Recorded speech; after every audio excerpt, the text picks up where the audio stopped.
Hello students, कैसे हैं आप लोग। स्टूडेंट्स, हमारे YouTube channel MRK educational academy में आप सभी का स्वागत है। स्टूडेंट, आज की क्लास में हम लोग अधातुओं के भौतिक गुण, उसके बाद जो हमारी अगली टॉपिक होगी धातुओं तथा अधातुओं में क्या प्रमुख अंतर हैं उसको देखेंगे। इससे पहले वाली क्लास में हमने अधातुओं की परिभाषा देखी थी और धातुओं के भौतिक गुण क्या हैं उसको डिटेल में हम लोगों ने पढ़ा था। लेकिन आज क्लास में हम लोग अधातुओं के भौतिक गुण, धातुओं और अधातुओं में क्या अंतर है उसको देखेंगे। तो आइए देखते हैं आज की हमारी क्लास क्या है। तो स्टूडेंट, यहाँ पे जो है अधातुओं के भौतिक गुण, ये हेडिंग पड़ी हुई है और इसी से रिलेटेड हमको पॉइंट को यहाँ पे डिस्कस करना है। तो आइए देखते हैं पहला पॉइंट क्या है। साधारण तापक्रम पर सभी अधातुएं या तो ठोस होती हैं या फिर गैस होती हैं। इस पॉइंट क्या मतलब है, यानी सामान्य ताप पर, साधारण ताप पर जो अधातुएं होती हैं या तो ठोस होंगी या फिर गैस होती हैं। लेकिन यहाँ पर कुछ अपवाद भी है, कुछ एक्सेप्शन भी है। वो अपवाद क्या है, यहाँ पर एक अधातु है जिसे ब्रोमीन कहा जाता है, जिसका प्रतीक क्या है, Br है। तो जो ब्रोमीन है एक अधातु है, ये सामान्य ताप पर यानी साधारण ताप पर द्रव अवस्था में पाई जाती है। तो पहला पॉइंट क्लियर हो गया कि जितनी भी अधातुएं होती हैं सामान्यतः वो ठोस अवस्था में पाई जाती हैं या फिर गैस अवस्था में पाई जाती हैं। लेकिन कुछ अपवाद भी है। वो अपवाद ये है कि जो ब्रोमीन है वो भी एक अधातु है, लेकिन ये सामान्य ताप पर द्रव अवस्था में पाए जाते हैं। ठीक है ना। तो आपको जो अपवाद है उसको जरूर याद रखना है, क्योंकि जो बोर्ड के एग्जाम में क्वेश्चन बनता है वो जनरली अपवाद के ऊपर ही बनता है। ठीक है ना। तो आप अपवाद को जरूर याद रखेंगे। तो हमारे यहाँ पहला पॉइंट क्लियर हो गया। ठीक है। फिर दूसरा पॉइंट क्या है, सामान्यतः अधातु कठोर नहीं होती है, यानी जितनी भी अधातुएं हैं वो कठोर नहीं होते हैं। ठीक है ना। जितनी धातुएं हैं, अधातुएं हैं वो कठोर नहीं होंगी, चाहे वो आपका ब्रोमीन हो जाए, आपका वो आयोडीन हो जाए, आपका ऑक्सीजन हो जाए, इस तरीके से वो सब क्या है, अधातुएं हैं वो कठोर नहीं होंगी। लेकिन यहाँ पर भी कुछ अपवाद है।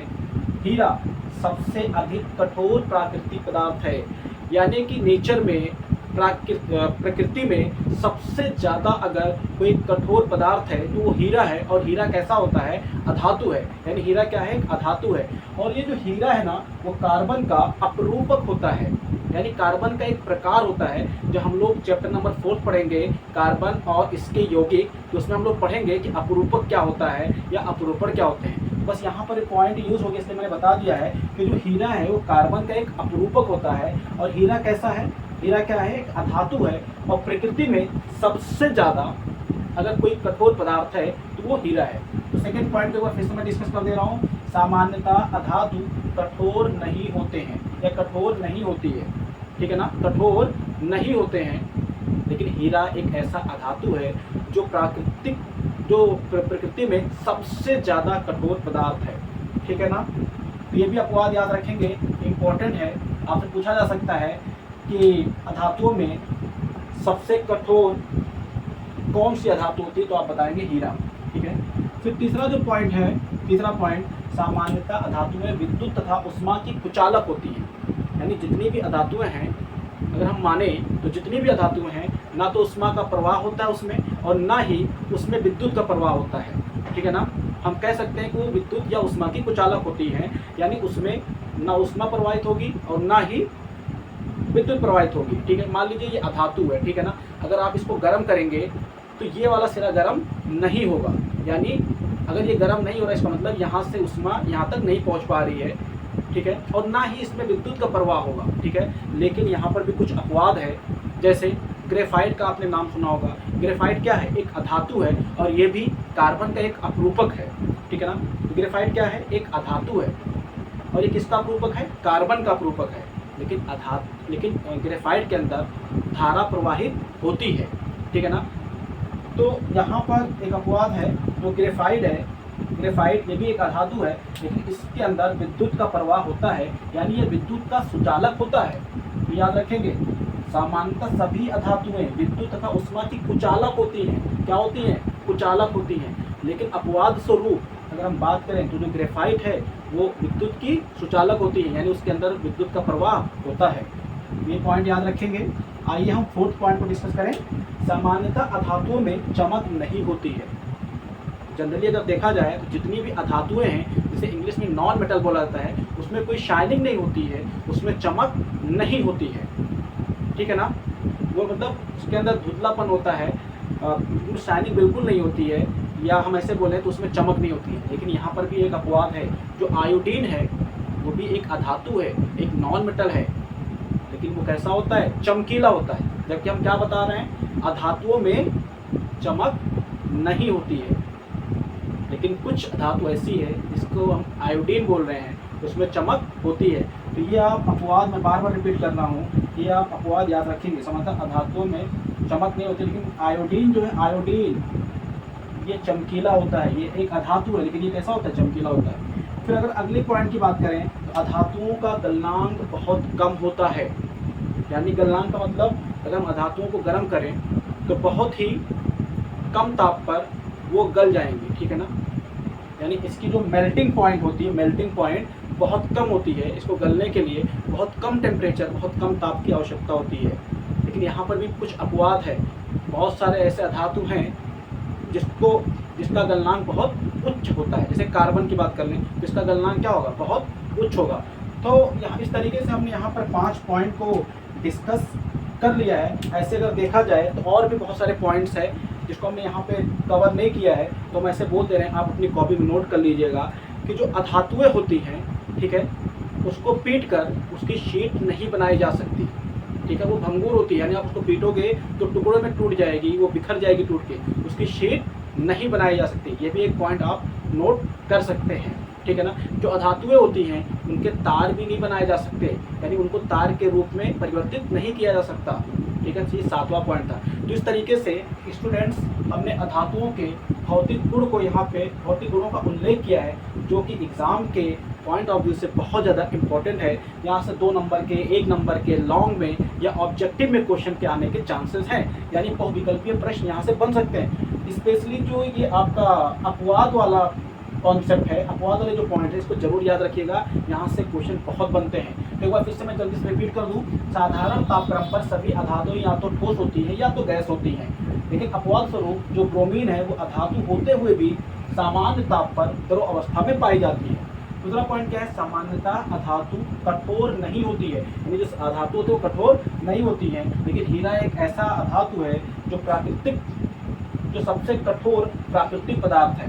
तीसरे पॉइंट की बात करें, अधातुएं विद्युत तथा उष्मा की कुचालक होती है, यानी इसमें विद्युत तथा उष्मा का प्रवाह नहीं होता। लेकिन ग्रेफाइट एक ऐसा अधातु है जिसमें विद्युत का प्रवाह होता है, यानी ये विद्युत के सुचालक होते हैं। फिर 5वां पॉइंट, समानता अधातुओं में चमक नहीं होती है, लेकिन आयोडीन एक ऐसा धातु है जो चमकीला होता है, उसमें चमक होती है।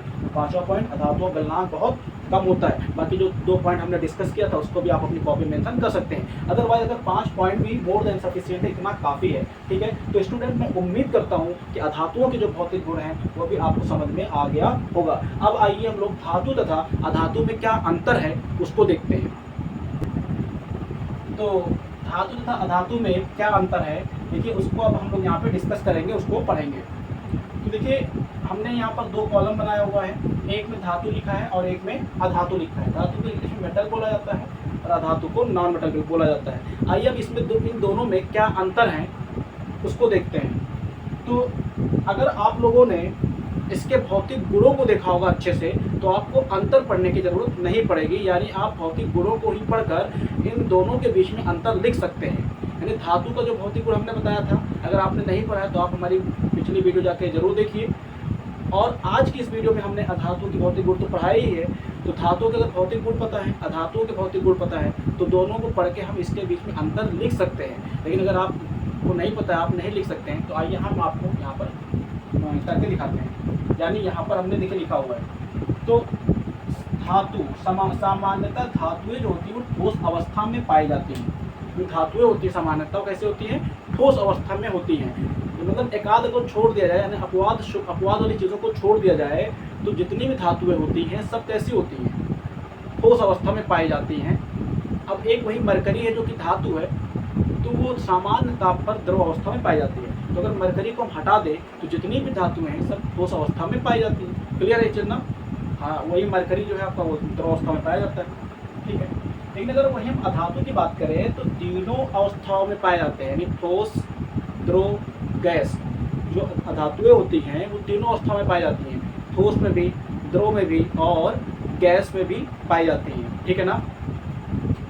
सामान्यतः धातुएं ठोस अवस्था में पाई जाती हैं, लेकिन जो अधातु होते हैं वो ठोस, द्रव तथा गैस अवस्था में पाए जाते हैं। गैस अवस्था में अगर बोलेंगे तो क्लोरीन की बात कर लेंगे। उसी तरीके से आयोडीन जो है वो आप कैसे पाया जाता है, द्रव अवस्था में पाया जाता है। फास्फोरस वगैरह, ठीक है ना, वो कैसा है, ठोस अवस्था में पाया जाता है। तो अधातुएं होती हैं वो तीनों अवस्थाओं में मिलती हैं, ठोस, द्रव और गैस। लेकिन धातुएं कैसी होती हैं, सिर्फ और सिर्फ ठोस अवस्था में पाई जाती हैं, ठीक है। अगले पॉइंट को अगर हम डिस्कस करें तो धातुएं विद्युत तथा ऊष्मा की सुचालक होती हैं, यानी धातुओं में वैद्युत धारा प्रवाहित होती है तथा उसके अंदर ऊष्मा का भी प्रवाह होता है। जैसे आप लोग कोई लोहे की चीज़ हो गई, ठीक है, कोई कॉपर की चीज़ हो गई, तो धातुएं तो हैं। अगर आप उसको एक सिरे को गर्म करोगे तो कुछ टाइम बाद आप देखोगे कि ये वाला सिरा भी गर्म हो गया। तो ऐसा क्यों हुआ, क्योंकि ऊष्मा का प्रवाह हुआ है, इस वाले सिरे से इस वाले सिरे तक ऊष्मा का प्रवाह हुआ है। तो हम क्या कहते हैं कि जो धातुएं होती हैं उसमें ऊष्मा का प्रवाह होता है, इसीलिए हम क्या कहते हैं कि धातुएं ऊष्मा की सुचालक होती हैं। और जो धातुएं हैं वो विद्युत की सुचालक होती है, यानी उसमें विद्युत का भी प्रवाह होता है, उसमें धारा का भी प्रवाह होता है, ठीक है ना। तो विद्युत तथा ऊष्मा की सुचालक होती है। धातु क्या है, विद्युत तथा ऊष्मा की सुचालक होती हैं। लेकिन अगर हम वही अधातुओं की बात करें तो अधातुओं में एक अधातु है ग्रेफाइट। अगर इसी ग्रेफाइट को हम हटा दें, जितनी भी अधातुएं होती हैं सब के सब विद्युत तथा ऊष्मा की कुचालक होती हैं। ना तो उसमें विद्युत का प्रवाह होता है और ना ही उसमें ऊष्मा का प्रवाह होता है, ठीक है ना। बस अपवाद स्वरूप एक ग्रेफाइट है जिसमें विद्युत का प्रवाह होता है, ठीक है ना। तो आप क्लियर हो गया होगा कि विद्युत तथा धातुएं जो होती हैं विद्युत तथा ऊष्मा की सुचालक होती हैं। वहीं अगर ग्रेफाइट को छोड़ दें तो सभी अधातुएं विद्युत तथा ऊष्मा की कुचालक होती है। क्या होती हैं, कुचालक होती हैं। आपको बस ये मेन पॉइंट याद रखना है, अधातुएं विद्युत की कुचालक होती हैं, विद्युत तथा ऊष्मा की कुचालक होती है, लेकिन विद्युत जो धातुएं होती हैं विद्युत तथा ऊष्मा की सुचालक होती हैं। आपको पॉइंट क्लियर हो रहा होगा। फिर अगर हम तीसरे पॉइंट को डिस्कस करें यहाँ पे, तो धातुएं तन्य होती हैं। धातुएं कैसी होती हैं, तन्य होती है। तन्य का मतलब आप लोगों ने बताया था, जो हम धातुओं के भौतिक गुण पढ़ रहे थे तो हमने उसको बताया था कि तन्य क्या होती है। तन्य का मतलब होता है कि धातुओं के तार बनाए जा सकते हैं, धातुओं को खींचकर उसके पतले पतले तार बनाए जा सकते हैं। तो तार बनाने के इसी गुण को तन्यता कहा जाता है। कोई अगर पूछ ले, परिभाषा में पूछ ले कि धातुएं तन्य होती हैं, इसको परिभाषित कीजिए, इसका उल्लेख कीजिए, तो आप बता दीजिएगा, उसमें लिख दीजिएगा कि धातुओं के पतले पतले तार बनाए जा सकते हैं। धातुओं के इसी गुण को तन्यता कहा जाता है। तो धातुएं तन्य होती हैं, यानी उनके पतले पतले तार बनाए जा सकते हैं, लेकिन जो अधातुएं होती हैं वो तन्य नहीं होती हैं, यानी इनके तार नहीं बनाए जा सकते हैं, ठीक है ना। फिर अगली पॉइंट को अगर हम डिस्कस करें, धातुएं आघात वर्धनीय होती हैं। आघात वर्धनीय मतलब अगर हम धातुओं को पीटेंगे हथौड़े से तो उनकी पतली पतली शीटें बनाई जा सकती हैं, उनके पृष्ठ चिपटे हो जाते हैं, उनके पृष्ठ का एरिया बढ़ जाता है, क्षेत्रफल बढ़ जाता है। यानी अगर हथौड़े से हम धातु को पीटेंगे तो उनका क्या बनाया जा सकता है, पृष्ठ बनाया जा सकता है, ठीक है ना। तो धातुएं कैसी होती हैं, आघात वर्धनीय होती हैं। लेकिन अगर वही हम बात करें अधातुओं की तो आघात वर्धनीय नहीं होती है। यानी अगर हम अधातुओं को पीटेंगे हथौड़े से तो उसकी शीट नहीं बनाई जा सकती है, यानी उनके जो सतह का क्षेत्रफल उसको नहीं बढ़ाया जा सकता है, ठीक है ना। तो अधातु आघात वर्धनीय नहीं होती हैं, ठीक है। फिर अगले पॉइंट पर हम डिस्कस करें, धातुएं भंगुर नहीं होती हैं। धातुएं भंगुर नहीं होती हैं, यानी धातुओं को अगर हम किसी चीज़ से पीटेंगे तो उनके छोटे छोटे टुकड़े नहीं बनेंगे, यानी छोटे छोटे टुकड़ों में नहीं टूटेंगे वो, क्योंकि अगर टूटते तो उनकी शीट नहीं बनाई जा सकती थी ना।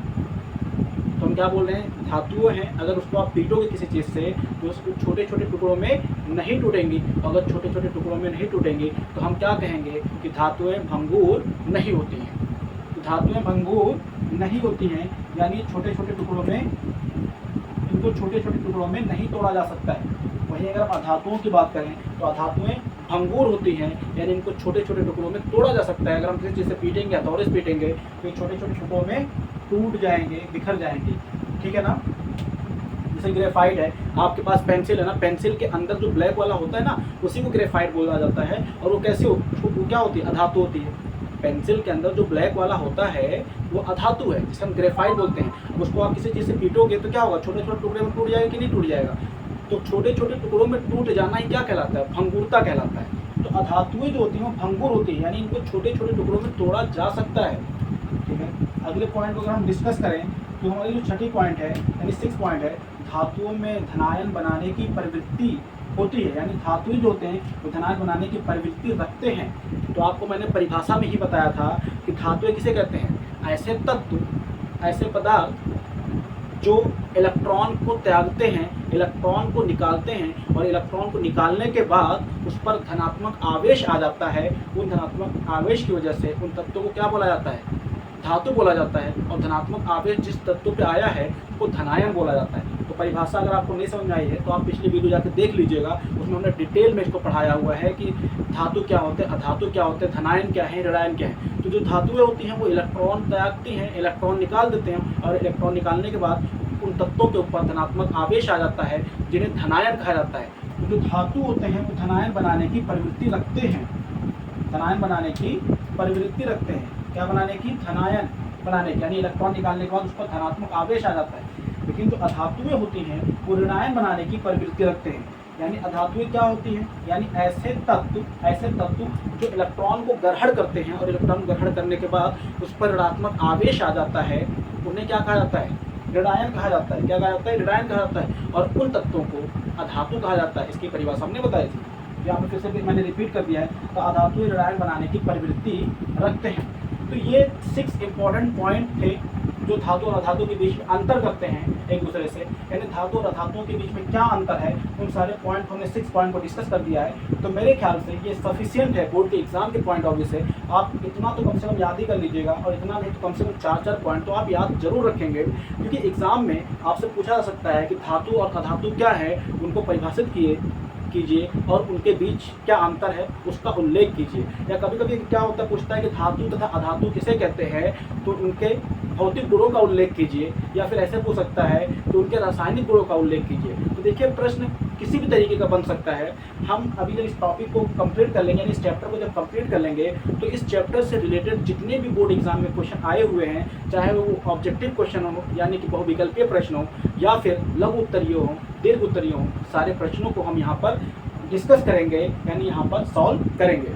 ठीक है ना? इसके अलावा भी कुछ और पॉइंट्स हैं, आप उसको लिख सकते हैं। अगर आपने भौतिक गुणों का अध्ययन किया होगा धातु और अधातु के, तो उसको भी यहाँ पर लिख सकते हैं। जैसे हमने धातु में क्या बताया था कि सामान्यतः धातुएं जो होती हैं वो चमकदार होती है, उसमें चमक होती है, लेकिन अधातुओं में चमक नहीं होती है, ये चमकीली नहीं होती है। अगर अपवाद को छोड़ दें, क्योंकि इसमें एक अपवाद आयोडीन का, तो आयोडीन क्या है? एक अधातु है, लेकिन उसमें क्या होती है? चमक होती है। तो सामान्यतः धातुएं चमकीली होती हैं, लेकिन अधातु में चमक नहीं होती है। तो मैं उम्मीद करता हूँ स्टूडेंट कि आपको ये पूरी टॉपिक्स अच्छे से क्लियर हो गया होगा। ठीक है, अगर आपको ये वीडियो अच्छी लगी हो तो आपसे रिक्वेस्ट है कि हमारी इस मेहनत के लिए आप हमारी इस वीडियो को लाइक कर दीजिए, सब्सक्राइब कर दीजिए, और अपने दोस्तों को ज़्यादा से ज़्यादा शेयर कर दीजिए। मैं उम्मीद दिलाता हूँ, मैं यकीन दिलाता हूँ कि मैं एग्ज़ाम तक आप लोगों के साथ रहूँगा। ठीक है, एक दिन के लिए भी मैं डिले नहीं करूंगा, और जहां तक हो सकेगा हर पल मैं कोशिश करूंगा कि आपके बोर्ड एग्ज़ाम बहुत अच्छे जाएं, और सारे क्वेश्चन को हम यहां पर सॉल्व कराएं, हल कराएं, और आपकी तैयारी भी अच्छी हो सके। तो स्टूडेंट्स, आज की क्लास में बस हमको इन्हीं टॉपिक को डिस्कस करना था। नेक्स्ट क्लास में धातु तथा अधातु के रासायनिक गुण क्या हैं उनका अध्ययन करेंगे। Thank you.